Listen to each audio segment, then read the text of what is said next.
Shubhanshu, space station पर जाने वाले आप पहले भारतीय हैं। आपने जबरदस्त मेहनत की है, लंबी ट्रेनिंग करके गए हैं। अब आप रियल सिचुएशन में हैं, सच में अंतरिक्ष में हैं। वहां की परिस्थितियां कितनी अलग हैं, कैसे एडप्ट कर रहे हैं?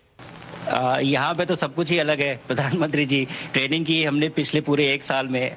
सारे सिस्टम्स के बारे में मुझे पता था, सारे प्रोसेस के बारे में मुझे पता था, एक्सपेरिमेंट्स के बारे में मुझे पता था।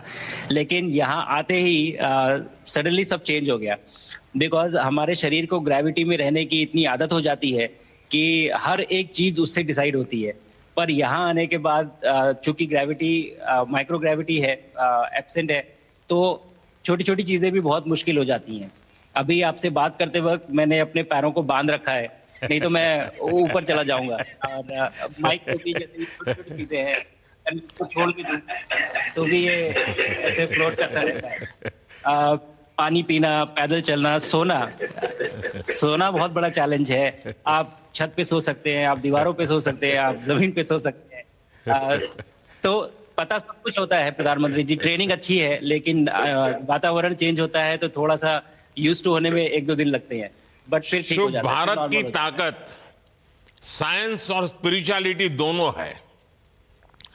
आप अंतरिक्ष यात्रा पर हैं, लेकिन भारत की यात्रा भी चल रही होगी। भीतर में भारत दौड़ता होगा। क्या उस माहौल में मेडिटेशन और माइंडफुलनेस का लाभ भी मिलता है क्या? जी प्रधानमंत्री जी, मैं बिल्कुल सहमत हूँ। मैं कहीं ना कहीं ये मानता हूँ कि भारत ऑलरेडी दौड़ रहा है, और ये मिशन तो केवल एक पहली सीढ़ी है उस एक बड़ी दौड़ का। और हम जरूर आगे पहुंच रहे हैं, और अंतरिक्ष में हमारे खुद के स्टेशन भी होंगे और बहुत सारे लोग पहुंचेंगे। और माइंडफुलनेस का भी बहुत फर्क पड़ता है। बहुत सारी सिचुएशंस ऐसी होती हैं नॉर्मल ट्रेनिंग के दौरान भी या फिर लॉन्च के दौरान भी, जो बहुत स्ट्रेसफुल होती हैं। और माइंडफुलनेस से आप अपने आप को उन सिचुएशंस में शांत रख पाते हैं, और अपने आप को काम रखते हैं, अपने आप को शांत रखते हैं, तो आप अच्छे डिसीजन ले पाते हैं। कहते हैं कि दौड़ते हुए भोजन कोई भी नहीं कर सकता, तो जितना आप शांत रहेंगे उतना ही अच्छे से आप डिसीजन ले पाएंगे। तो आई थिंक माइंडफुलनेस का बहुत इंपॉर्टेंट रोल होता है इन चीज़ों में। तो दोनों चीज़ें अगर साथ में प्रैक्टिस की जाएं तो ऐसे एक चैलेंजिंग एनवायरनमेंट में या चैलेंजिंग वातावरण में मुझे लगता है ये बहुत ही यूजफुल होंगी, और बहुत जल्दी लोगों को अडेप्ट करने में मदद करेंगी। आप अंतरिक्ष में कई एक्सपेरिमेंट कर रहे हैं। क्या कोई ऐसा एक्सपेरिमेंट है जो आने वाले समय में एग्रीकल्चर या हेल्थ सेक्टर को फायदा पहुंचाएगा? जी प्रधानमंत्री जी, मैं बहुत गर्व से कह सकता हूं कि पहली बार भारतीय वैज्ञानिकों ने 7 यूनिक एक्सपेरिमेंट्स डिज़ाइन किए, जो कि मैं अपने साथ स्टेशन पे लेके आया हूं। और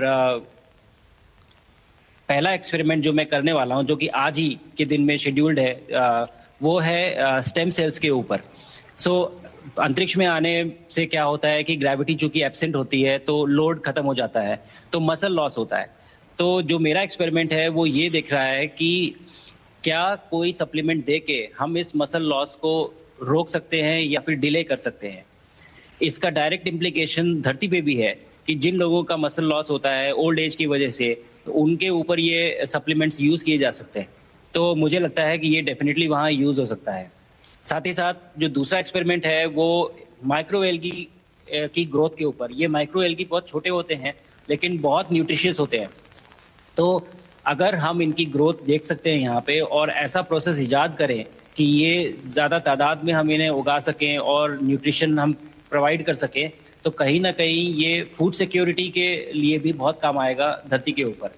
सबसे बड़ा एडवांटेज जो है स्पेस का वो ये है कि ये जो प्रोसेस है यहाँ पे बहुत जल्दी होते हैं, तो हमें महीनों तक या सालों तक वेट करने की जरूरत नहीं होती। तो इसलिए यहाँ के जो रिजल्ट चंद्रयान की सफलता के बाद देश के बच्चों में, युवाओं में विज्ञान को लेकर एक नई रुचि पैदा हुई। अंतरिक्ष को एक्सप्लोर करने का जज्बा बढ़ा। अब आपकी ये ऐतिहासिक यात्रा उस संकल्प को और मजबूती दे रही है।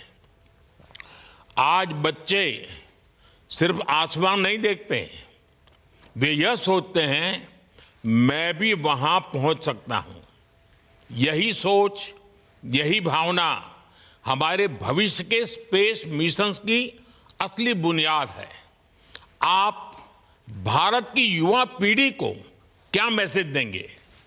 प्रधानमंत्री जी, अगर मैं अपने युवाओं पीढ़ी को आज कोई मैसेज देना चाहूँगा तो पहले ये बताऊँगा कि भारत जिस दिशा में जा रहा है, हमने बहुत बोल्ड और बहुत ऊंचे सपने देखे हैं और उन सपनों को पूरा करने के लिए हमें आप सबकी ज़रूरत है।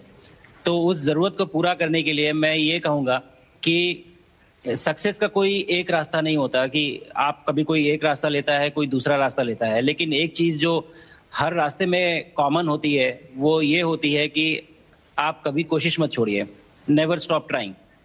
अगर आपने ये मूल मंत्र अपना लिया कि आप किसी भी रास्ते पे हो, कहीं पे भी हो, लेकिन आप कभी गिव अप नहीं करेंगे, तो सक्सेस चाहे आज आए या कल आए, पर आए जरूर। मुझे पक्का विश्वास है कि आपकी ये बातें देश के युवाओं को बहुत ही अच्छी लगेगी। और आप तो मुझे भली भांति जानते हैं, जब भी किसी से बात होती है तो मैं होमवर्क जरूर देता हूं। हमें मिशन गगनयान को आगे बढ़ाना है, हमें अपना खुद का स्पेस स्टेशन बनाना है और चंद्रमा पर भारतीय एस्ट्रोनॉट की लैंडिंग भी करानी है। इन सारे मिशंस में आपके अनुभव बहुत काम आने वाले हैं। मुझे विश्वास है आप वहां अपने अनुभवों को जरूर रिकॉर्ड कर रहे होंगे। जी प्रधानमंत्री जी, बिल्कुल। ये पूरा मिशन की ट्रेनिंग लेने के दौरान और एक्सपीरियंस करने के दौरान जो मुझे लेसन्स मिले हैं, जो मुझे सीख मिली है, वो सब एक स्पॉन्ज की तरह मैं एब्जॉर्ब कर रहा हूँ और मुझे यकीन है कि ये सारी चीज़ें बहुत वैल्यूएबल प्रूव होंगी, बहुत इम्पॉर्टेंट होंगी हमारे लिए जब मैं वापस आऊँगा और हम इन्हें इफेक्टिवली अपने मिशंस में इनके लेसन्स अप्लाई कर सकेंगे और जल्दी से जल्दी उन्हें पूरा कर सकेंगे। बिकॉज मेरे साथी जो मेरे साथ आए थे, कहीं ना कहीं उन्होंने भी मुझसे पूछा कि हम कब गगनयान पे जा सकते हैं, जो सुन के मुझे बहुत अच्छा लगा और मैंने बोला कि जल्दी ही। तो मुझे लगता है कि ये सपना बहुत जल्दी पूरा होगा और मेरी जो सीख मुझे यहाँ मिल रही है वो मैं वापस आके उसको अपने मिशन में पूरी तरह से 100% अप्लाई करके और उनको जल्दी से जल्दी पूरा करने की कोशिश करेंगे। शुभांशु, मुझे पक्का विश्वास है कि आपका ये संदेश एक प्रेरणा देगा।